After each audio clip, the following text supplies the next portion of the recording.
Hello and welcome to this week's edition of Wide Open Throttle, and joining me, the usual motley crew from Motor Trend. And first topic of discussion this week is the cover story for the latest issue of Motor Trend magazine, the Hypercars. And we've got a bunch of cars all coming out for 21st century hyper performance, all using more or less the same technological idea. The genesis, the seed of the story actually came about at the Geneva Motor Show. I met with the technical director, the chief on the McLaren P1 project, this guy named Paul McKenzie. Really nice guy. We had a nice long chat about the vehicles that debuted at the show, which were the Lamborghini Veneno, the Ferrari LaFerrari, and his car, the P1. And I said, well, isn't this amazing? What do you think? Why should somebody buy your car?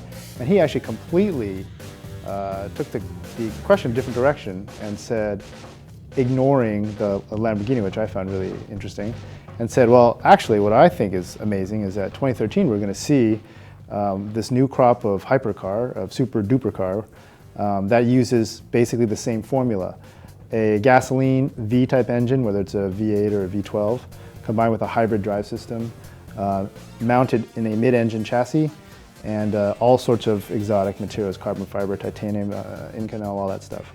Porsche, Ferrari, McLaren, these brands with really long storied histories in racing arrived at this particular formula, this blueprint as we called it, and by extension Acura, which has announced the NSX in 2015. So I thought about, hey, guys, we've got to do a story on this, we've got to dig deep. So we sent Benson Kong to the McLaren's Technical Center in the UK. Frank Marcus went for the Spyder 918 technical briefing in Leipzig. Ted Klaus, the new chief engineer who was on this show, came to our office in that same week, and then I went to the Formula Ferrari event in Maranello at the headquarters and met with the chief engineer for their LaFerrari. So I think there's no better time really to be a sports car enthusiast, a hypercar enthusiast, with all these cars that are coming out in the next couple of years. I mean, the performance targets and outputs seem to be pretty staggering, aren't they? Some of these are going to have, the Ferrari has the most powerful V12 it's ever built, and that's before you add the extra thrust from the electric motor. And what's interesting too is the Porsche and the Acura, they're all-wheel drive, and they're all-wheel drive through different means. The rear end, the rear wheels get the engine plus some assist, but the front wheels are assist only. But the Ferrari and the McLaren are just rear-wheel drive, at 900 horsepower. Oh yeah. The numbers those cars are capable of, especially during McLaren's revealed what they were throwing out in terms of like handling grip and how many G's this thing could pull laterally. And I'm wondering if at some point you have to start like hicking to yourself like you do in a jet to make sure you stay conscious while you're cornering. Yeah, it's insane. Frank Stevenson said, was hinting that the P1 would corner over 2 Gs. They're saying something like 2.5 Gs in the corner, which is like... That's race car level. What's really cool to me too with all these cars is, all these automakers have strong racing pedigrees. So the fact that they're bringing this technology from the racetrack to the street, is very cool. Certainly for race fans, high performance fans. Really, racing is really improving the breed. I mean, it's interesting, some of the reactions you're getting from people, well, we don't need these hybrid cars. I mean, you say hybrid, and everyone thinks Toyota Prius on steroids. But yeah, I mean, and it's funny you mentioned Toyota because they're well aware of that. So that's why they have that Le Mans car, which it's a hybrid system, but it doesn't even have a battery. It's a capacitive system that uses capacitors. So it actually, through braking and cornering, and they can actually pull energy from sound and from heat. They can get energy, and it throws it into high discharge capacitors, and they collect the energy and then dump it like 8 times per lap. And and it adds very little weight, adds a lot of power. Like, why not have that? Your car is you're burning all this gas. It's going out as heat, sound, vibration. Why not capture it all and make it go in a straight line? And go fast these things should. I mean, we look at the numbers, and crazy. The 0 to 60 numbers are one thing. I mean, we're used to cars going under 0 to 60 in under 3 seconds, and they all do. You talk about 0 to 124 miles an hour in 7.9 seconds, under 7 seconds for both the LaFerrari and the P1.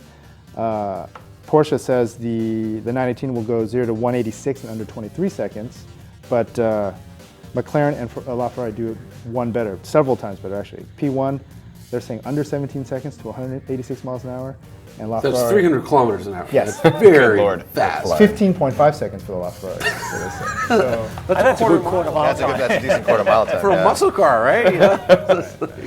So, you know, I mean, there's no way that's not a driver's car. You know, it's anything with that amount of horsepower is really going to get your attention, regardless of how it's made. Right. Well, it's interesting that the manufacturers are getting these highly sophisticated hypercars together, and even in this era, there are still those guys who believe they can do it better themselves. Tuner cars, they're still around, surprisingly enough, and I think, Carlos, you had some wheel time recently in a tuned BRZ. How was it? It was incredibly fast, so long as it wasn't too hot. You know, and in fairness, it's a development car. They're still fine-tuning a lot of stuff. One area that they needed still to address was cooling. They know that. But that car makes so much power. 550 pound-feet of torque at like 4,000 talking about a RPM. BRZ. This is a BRZ, a car that weighs 2,700 pounds. It has 550 pound-feet of torque. It was so much power, in fact, that when I was doing the figure 8 tests, normally in the BRZ you have to downshift to second, keep it in the power band. When you're on the straight, you know, go to third. This car makes so much torque, you just leave it in third the whole time.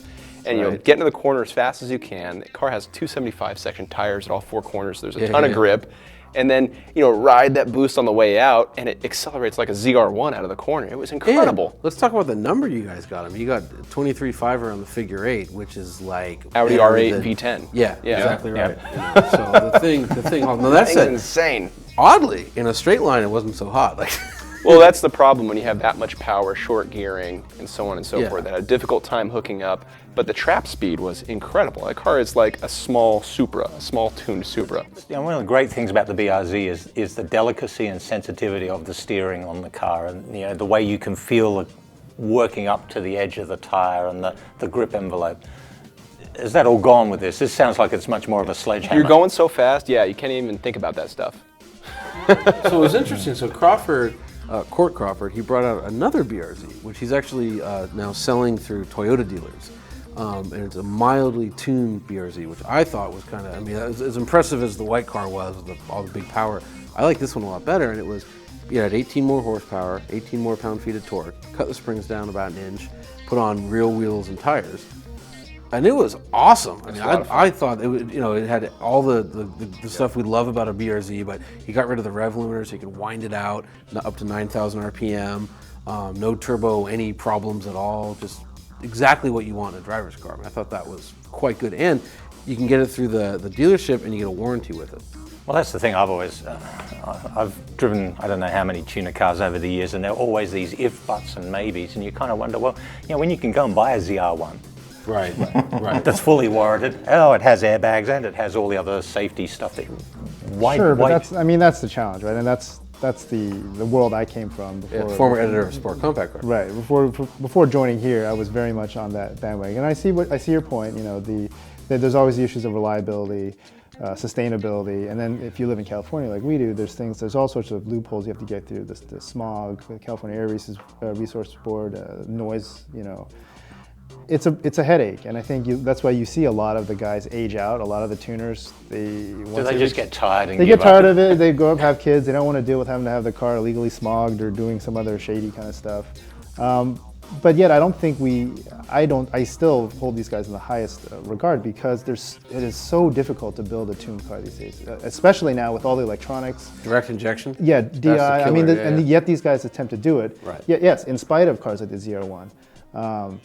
I do think you do have to hold them all to a very high standard. Reliability has to be number one. I mean, if it's like with any other car. If it doesn't start every time, you know, if it can only operate in certain temperatures. I mean, these are all problems of the major manufacturers have to tackle. And if you're going to build a tuner car, something that you're going to put through the dealership, it better maintain that certain level of standard. Otherwise, it's not worth it. Well, that's what, to me, makes something like an AMG so spectacular, because the thing's got, you know, 560 odd horsepower. Yet you can just drive it to work every day, drive it down to the And you're supermarket. pretty confident it's going to start every time. Pretty confident. Yeah. And when you do nail the gas, it goes. What's the future for tuner cars then? It's getting a lot harder, to be honest, for them to operate. I mean, I remember going to the first GTR launch and hearing the chief engineer say, we don't want our car to be tuned. In fact, we are actively making measures within the vehicle to make it hard for people to mess with. And it's probably the most tuned car right now. Well, it is. But yeah, things like they have. You just draw a target on the back and every Right. hacker wants to get in there. But that was exactly the point. It's like, we believe our car is perfect, it's perfectly balanced, you don't need to add more. Even though this they and tune that. it every year. Sure, but to me, that kind of stuff's happening. Maybe not specifically to ban tuners, but again, there's so many barriers now for the tuner guy. I mean, you have to have a minimum. You have to have a college education to work on these cars. Sure. You probably should be some sort of engineering Engineer. specialist, computer engineering. It'd be pretty good if you had an advanced degree if you're going to get into like tuning some of this hardcore ECU stuff. But I think it's really car guy nature. Look at Hot Rod Magazine. Like that whole magazine is about making cars go faster. And I think it's in our nature to either tune it or to appreciate someone trying to tune it. Look at NASCAR. They just went fuel injected. Right. Amazing. There's a satisfaction in building and modifying your own thing. If you ever built a computer or put a guitar together, that's yours, and there's nothing else like that. And I would say, back to Crawford for a second, the blue one with the mild tune, that's better than a BRZ. Yeah, I would say like a light tune. Yeah, certainly you're gonna experience less problems. But yeah, the tuners I don't think are going away, but it's just going to be, I think, rarer and rarer to see like well executed, reliable tuned cars, just because it gets more difficult as technology just progresses. Well, and if you think about it, the auto industry is the most regulated industry in the world. I mean, just the paperwork that you have to go through to get a car certified to go on sale in this country, it's like this high, and there are hundreds of people who work on it all the time, and the countries can't agree on which set of safety laws or anything like that. So that's all we've got time for this week. Until next week, see ya.